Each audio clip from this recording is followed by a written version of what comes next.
In 2020, I had a dream to create a Roblox game. The idea was simple. Take Skywars, a popular Minecraft minigame, and make a Roblox version of it. I hired a builder, a scripter, someone to make the UI, and with everything set, I could just sit back, relax, and print money, right? Nope. Well, if you've ever made a game before, you'll already know it's not that simple. I was missing one thing. Some might even say the key ingredient: a plan. Yeah, with no plan, no direction, no deadlines, I ended up with a ton of cool builds and a half-baked game full of bugs. And you're probably thinking, that's where the story ends, right? You threw away the game you had to focus on your YouTube career. Well, not exactly, because 3 years later, I came up with this brilliant idea. In Minecraft, there's a game mode called Bed Wars, and in that game mode, my favorite item to use is something called a knockback stick. This stick basically does what the name implies. When you hit a player with it, it knocks them back, and if you do it enough, you can knock them off the map. So my idea was take Skywars like maps and just make a simple game where the only weapon you have is a knockback stick and your goal is to be the last one standing. There was just one problem. I had no budget, no connections, so this time around I decided to just do everything myself. What could go wrong? The first thing I did was open up a brand new world and insert a part, and then with this part I created this. Boom. This was the first map I created. It's called Grasslands, but if it does look a little familiar, that's because I took elements from a classic Roblox map, Crossroads. It's literally the exact same tree, and I like the stud pattern, so I used this for all my builds. Eventually I did make some tweaks to this, and this is the final version. I put a big hole in the center, so whenever you hit someone off the map, you can hit them through the center hole as well. Oh, and I also added spawners, so each player could spawn at a different spawn point. Next up, I made this map, Castle, and yes, it's literally ripped off the original Crossroads castle. I did add some of my own elements to it, like the starter islands and then the connection island, and then the final map I ended up building was this, Oasis. And I know what you're thinking, these palm trees look terrible. I know, okay, I'll get to that later. You have the starter island's little beach vibe, and then you go to the center, there's a tiny pool, that's why it's called Oasis. But I didn't like the palm trees at all, and the center pool kind of sucked, so I remade the map to look like this. Boom, Oasis 2. I took out the palm trees and made cactus instead. I think this looks a lot better than what it was. And in the center, I carved out the middle like the other maps, and I put this huge pool of water. There was one problem though. When I was playing with my friends, they kept thinking they could swim in this water. I do not know how to code that. So I ended up changing this to the final version called Desert. And instead of having the water in the center, I just took it all out and made a giant hole. Now with these 3 starter maps built, it was time for the part I was dreading most, the scripting. And the first thing I had to make was obviously the knockback stick. The entire functionality of this game relied on this one thing working correctly. Did I know how to make one? No. But you know who did? Got it! Well, yes, but also YouTube. And to make this stick work, I watched a combination of 2 videos. First off, this one by DevMelon, how to make a working sword in Roblox Studio. And then this one by How to Roblox, how to make a knockback tool. And with the combination, we have this, a fully functioning knockback stick. Go up to a person, boom, boom. Is it perfect?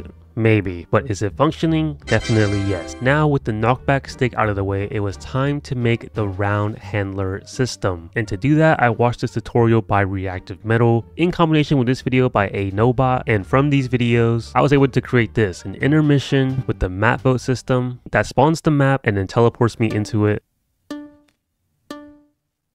And you can play in the round. Pretty cool. And with all this going in place, everything was perfect. The scripts were working, the builds were building, my YouTube channel was also doing well. The future looked bright, and for once I felt like everything was going my way until... yeah, beginning in 2024 was not the best for me, and you know what they say. When life gets you down, you can either stay down or climb back up. And for me, I chose to stay down. I played a lot of Fortnite, a lot of Rivals. I even thought about going pro at one point, but something in the back of my mind kept whispering to me, telling me, you need to finish what you started. And an entire year later, a friend of mine texted me out of the blue, and somehow this video came up. I spent 24 hours with Roblox millionaires. If you've seen this video, it's about 2 brothers and a guy living in an apartment making thousands of dollars a month off of Roblox development. And that's when it hit me. I had done all that work to make my game. It was so close to being completed, I might as well finish it off. And from there, the spark I once had was reignited. I guess you could say I had my training arc montage moment, like Kung Fu Panda doing the dumpling training or Naruto learning Sage Mode, basically going from rock bottom and now we're climbing to the top. Or maybe not the top, maybe like a little above rock bottom, but still we're climbing. Every day for the next 2 months, I was working on this game. Of course, I still barely knew what I was doing, but I had YouTube, Dev Forum, ChatGPT. ChatGPT was probably my best friend for the last few months. But when I first started back on the game, the first thing I did was create a data store and then design and script the shop. And to do that, I watched through the series by Monster Dev on how to make a Roblox simulator. I wasn't making a simulator, but this series covered everything you need to know when you first make a Roblox game. From data stores to designing a UI to scripting the UI and a whole lot of other stuff as the series continued. And this was the first iteration of a shop I made along with the Coin Hunter UI. This is the shop. Definitely not the best looking thing. I have a sticks tab, a passive tab, a coins tab, and a bunch of different sticks you could get. These are like just test sticks that I had put into the game. If you want to equip classic stick, you just click equip and it'll change the equip UI to be over classic stick. And then if you want to equip fire stick, it'll move it back. Passes, this does not work. Coins, this does not work. Very basic, but this was the foundation for the actual shop in the game. The next thing I did was design skins for the knockback stick. Here are some of the first designs that I had. A lot of these did not make it because originally I only wanted the sticks to have skins. But after a few playthroughs, it felt kind of boring. So instead of making just skins for the game, I decided each stick would be unique, having its own skin and also its own ability attached to it. For example, the default classic stick now has a dash ability. And I'll go ahead and show the grass stick, which has an ability to summon a bush.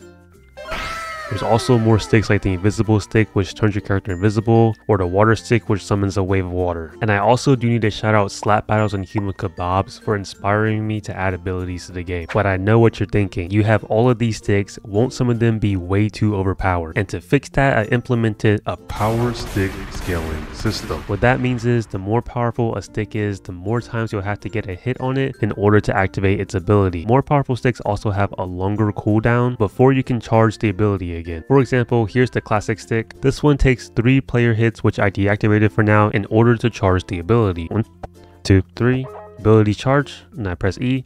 Boom. Something like this will have a smaller charge requirement and a shorter cooldown compared to the ghost stick, which turns your character invisible. This one I think is 5 hits, 1, 4, 5, and then an 8-second cooldown. So hopefully that solves the issue of some sticks being too overpowered, and obviously I can also tweak each metric according to the feedback I get. So after creating 10 unique sticks with unique abilities, I finished up the shop, created game passes, developer products, made a deathmatch, added sound effects, added background music, shout out Kevin McLeod, upgraded some of the maps, added a spectate system, created an icon for the game, and did countless hours of testing by myself and with my friends. The game was finally ready to be released.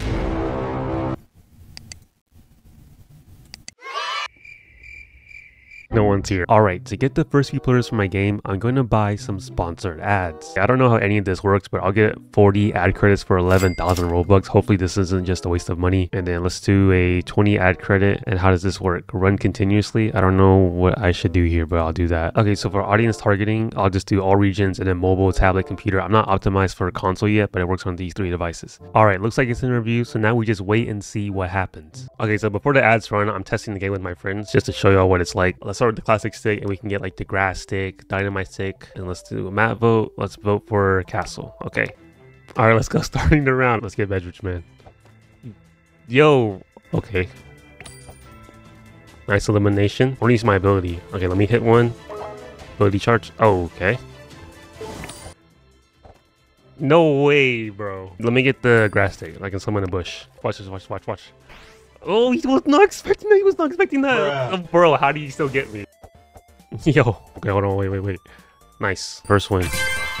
Okay, so now my ad's active, so I just need to wait until people actually get sent the ad and then hopefully join my game. All right, so after the first few days, these are the metrics. We have average playtime, 5.3 minutes, which is kind of bad considering the average is around 14 minutes. Day 1 retention, pretty bad. Day 7 retention, this is just me playing, I think, over and over again. But payer conversion rate, 0.04%, still really bad. Average revenue per paying user, 50. This is decent, but I have only a few sales in the game, which I'll get to later. 0%, yeah, this is horrible. But let's check out the ad manager. I've spent all my credits, 700,000 impressions with around 5,000 plays. So this metric's important, I think, impressions and then clicks. I'm pretty sure from my research it's supposed to be around 2%. And for me, I have 1.78%. And out of those 12.5k clicks, 4,800 people actually played the game. And that's a little over 30%. And now the question everyone's been waiting for. Out of those 11,000 Robux, how much money did I generate off the game? And the grand total in the days the ad was running, 349 Robux. This is what I sold a couple hundred coin packs and someone bought a VIP. And I know what you're thinking, that's a horrible conversion rate. You literally burned 11,000 Robux. But if you take a step back, I literally made $1 worth of Robux. That's my first dollar off a Roblox game. And you best believe I'm going to frame that dollar. Also, not to mention we got like 7,000 visits, 26 favorites. We have a pretty decent like ratio of 75%. In terms of the game being a success at launch, I'd say it's doing decently well. We have 30 members in the group. I've literally been playing this game, talking to them, asking what I should add, what I should improve. Also, they love accusing people of hacking in the group wall. I don't know if they're actually hacking or not. Basically, it started here with Dude and Tomato. Tomato said, hey, I want to sue a hacker. His user is that grind. Dude also backed this up. Hey, I guess this is user right here. That grind 2 is hacking. And then Papyrus literally accused Tomato and Dude of hacking. I will say I did like this. I cannot believe these devs have allowed these 2 members to stay in our gate-kept community for such a long time. 3 days. I take pity on them as they have developed the greatest game known to man. I appreciate you, bro. Yeah, and then the rest of this is them talking about how that grind is fly hacking. And then there's people backing grind. I played with grind multiple times. I don't think I've ever seen her hack ever. And then Dude is literally, is it okay if I just stop talking? This is a full court meeting, lol. But I don't know if they're trolling because these are literally the top players in the game. Dude literally messaged me saying, also, I officially have 130 wins and 299 kills. Like, bro, this is crazy. But yeah, if you also want to help me out with the game, please give it a play. Give me suggestions on what I should fix. There's always stuff that could be better. I'm constantly working on updates. So if you have a chance, please play the game. I'll have it in the description down below. Maybe join the group and then leave some suggestions in here so we can get past this drama and people accusing others of hacking. But other than that, as I said, I'm working on updates. Our metrics, as you saw, were not the best. I'm working on trying to increase these. But this video basically detailed the 5-year-ish. I know it wasn't really 5 years, but it was a timeline from 2020 to 2025 of when I released this game. And overall, even though the game wasn't an quote-unquote overnight success, I still learned a ton of things throughout this entire process, from scripting, building, game design, marketing. I know I have a long way to go, but I'm pretty proud of how far I've come. But with all that stuff aside, I'm happy I was able to create this project from the ground up. I did not have me releasing a Roblox game on my 2025 bingo card. I'm super happy I was able to get myself together, put this game up. You know what they say, you miss 100% of the shots you don't take. And even if you do take the shot and miss, just keep shooting and they'll eventually go in. Thank you for reliving this 5-year journey with me. That's the end of the video. If you know the outro. If you enjoyed, make sure to leave a big thumbs up, subscribe. We're on the road to 100,000. Thank you guys so much for watching. Have a good day. And as always, Kevvy out.